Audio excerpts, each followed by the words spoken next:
And on today's show, why taking notes may insulate your business in arbitration. Part 2 of this week's series on protecting your practice with best practices with prosecuting attorney Ilya Lirma. Hi everyone, I'm Steve Savant, syndicated financial columnist and contributing author to Backroom Technician in Innsmouth. Let's get down to business. Well, welcome to the show. Hi, Steve. I got to tell you, Ilya, I'm still panic-stricken over yesterday's second segment when we talked about the law is engaged. Arizona, we're using our state as an example. They say we have to inform the client that they need to purchase this, but the client actually doesn't have to purchase it. That's correct. And I think I get that mixed up as a salesperson, as an insurance producer, because I'm thinking, well, the law should say it. I don't know why my client won't buy it. So just that a little issue, that's kind of a residual from yesterday's show, because I still am thinking in those terms, why would they not make it mandatory? Well, it's not mandatory because the insurance lobby is very strong and they have their own financial interest for not having it be so. But the law actually is that they just have to make the offer. They don't have to make the sale. Well, today I feel like I'm going back to school because I asked several advisors before I met the show. I said, I'm having Ilya on. Do you take notes when you're sitting down with your clients? It was 6 people in a row said no. None. No note taking, no nothing. We're walking through what we want to talk about. They're walking through the application of whatever product they're selling, but they're not taking notes. Conversation, talk to me about your home, talk to me about your lifestyle, talk to me about your car, your home, your retirement monies. Maybe you're buying fixed annuities, maybe you're buying life insurance, additional products that are going to fall within the scope of an insurance agent. So I'm surprised because if we had what I would say a very good note-taking, we're really taking copious notes on this would be a great defense. I mean, it would show that we're looking at this. Absolutely. And I wouldn't even say that you need to have copious notes, just some documentation, because nobody's memory is perfect. And I guarantee you, your client's going to have a very different recollection of that conversation than you do. In the day that we're living in 2014, do you think a recording, an audio recording, is superior to note-taking? You know, I wouldn't necessarily think that it is superior. There's a lot of things that can happen in terms of not understanding the context of information when it's recorded. You want to make sure that you had the complete recording or that you had it in context over time. There's a dialogue that occurs in the many years that financial and insurance advisors represent their clients. And so an isolated conversation might be very difficult. So if you're recording all of them, maybe, but then all of a sudden storage and maintaining that type of documentation, finding adequate computer space for all of those client conversations becomes difficult. And really, the standard isn't that high. Most insurance and financial professionals know that they should be taking down some type of documentation.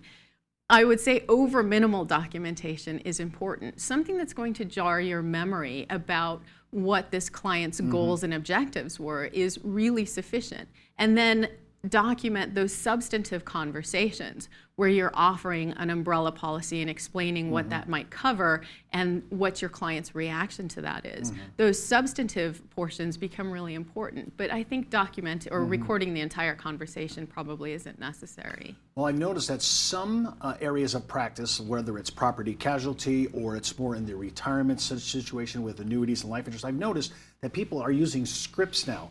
So they're in a first contact interview. They've never met the client before. So they have a data collector to fill out. So they're filling out this data collector that has questionnaires already built in the data collector. So I'm not only collecting data on their assets, I'm actually getting a kind of a format. I'm actually creating an algorithm of questions here where my client's answering this, and I'm keeping that. That's a record. And it says, here's what I've discussed. Here's what I talked about.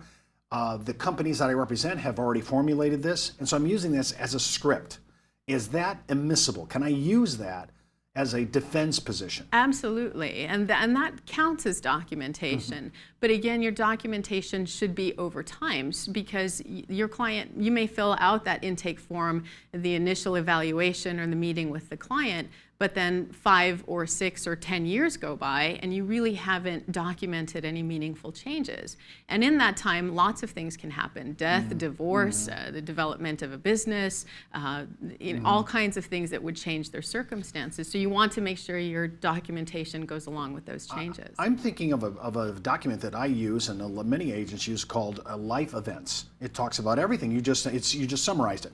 So I'm thinking, I try to have an annual review with my client. Almost all advisors do try to do this. Right. Okay, and that's a good thing. And by the way, if it's in the engagement letter, now you're obligated, right? Because Right, you put it in absolutely. after yesterday's conversation. Right. So I'm there. I'm ready to do that. Now I'm taking notes on my discussions, and I got a call 3 months later.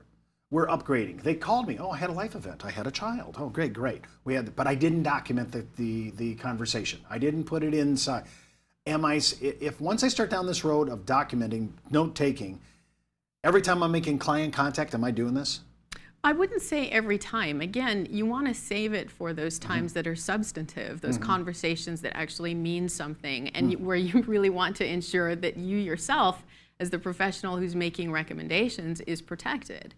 Every time a client calls probably is a bit overkill, and I don't know that anybody is going to have the time to be able to document that. And jurors don't really expect that from a reasonable insurance or financial professional. But what they want to see is evidence that you actually had these ongoing, meaningful conversations with your client.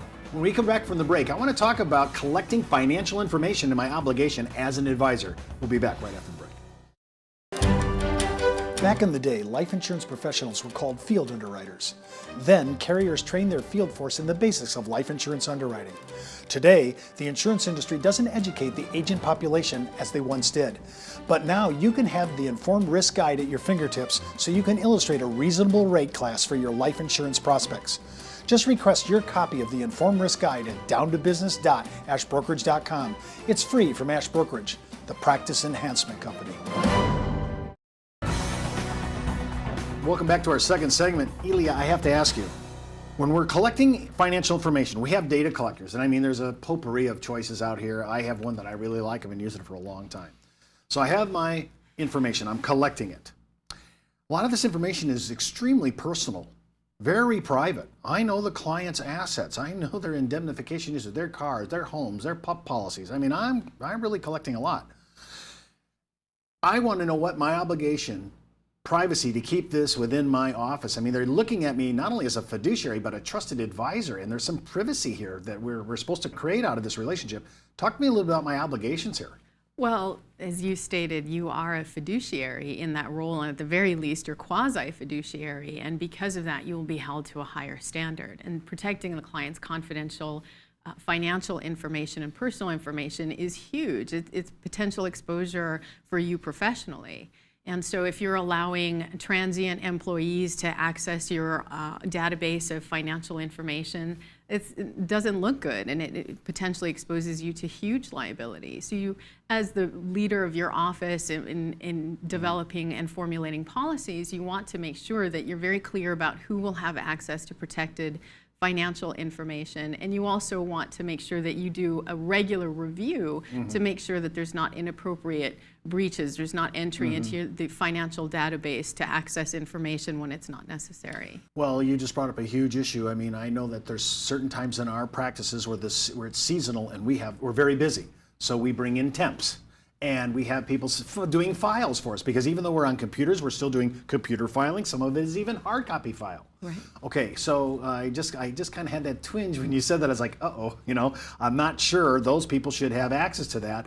And then I have to have regular, in the security side, they really look at employees, check their backgrounds. FINRA is very tough on a lot of this. Correct. On the insurance side, it's a little bit more, I would say, liberal Yes. in their approach.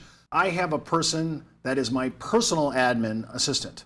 That person is doing all of my work. She sees everything. She knows everything.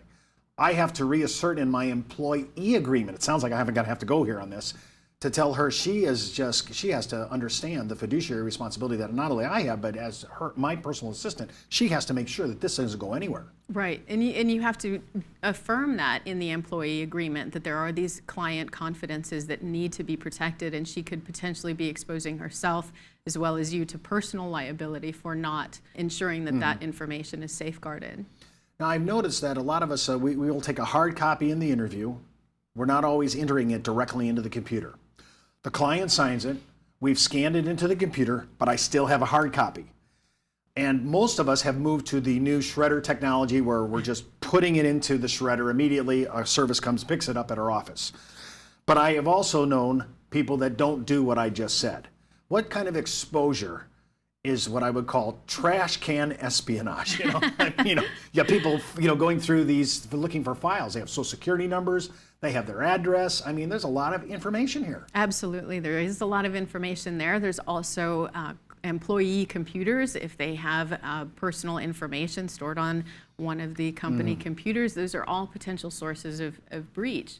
And so you have to develop a policy and a procedure that's actually in place. It can't just be this amorphous understanding between you and your employees about what's supposed to happen. You, as the business owner, actually have to go through and ensure the steps are taken to ensure that that client communication is protected, because the liability exposure is big and it's huge. It can happen to large corporate entities, even when they have all of their safeguards, online computer, credit card exposure. Everyone thinks of Target, et cetera, just this past year. So if it can happen to them, it can happen to you. Okay, so I just heard you say that we need a protocol in place as a office procedure, that's what I'm hearing you say, that really dictates to our employees exactly how we treat client information to protect our practice, because this is the end game. I mean, I'm not going to do anything with that information. I don't remember the last time I signed an employee. I haven't signed a non-disclosure statement for a client in years. They don't usually demand it. Sometimes when we get into bigger cases, larger clients, high value, affluent clients, their attorneys want us to sign off on this. Of course. But most of our practice isn't going to demand that. I'm wondering though, what kind of protocols, what should be in my protocol that will protect me so that I'm not facing people like you? Well, whether or not you have an agreement with the client on non-disclosure, safe practice is good practice. And I'll be candid for myself, even though I may personally shred, and I don't expect everyone to personally shred, but I will personally shred sensitive documents. I will also maintain in a separate locked cabinet certain forms that my clients have signed off, certain recommendations that I've made, and I keep those for years. So, I have some from my first couple of years of practice where a client declined some recommendations that I made, and I documented and keep those.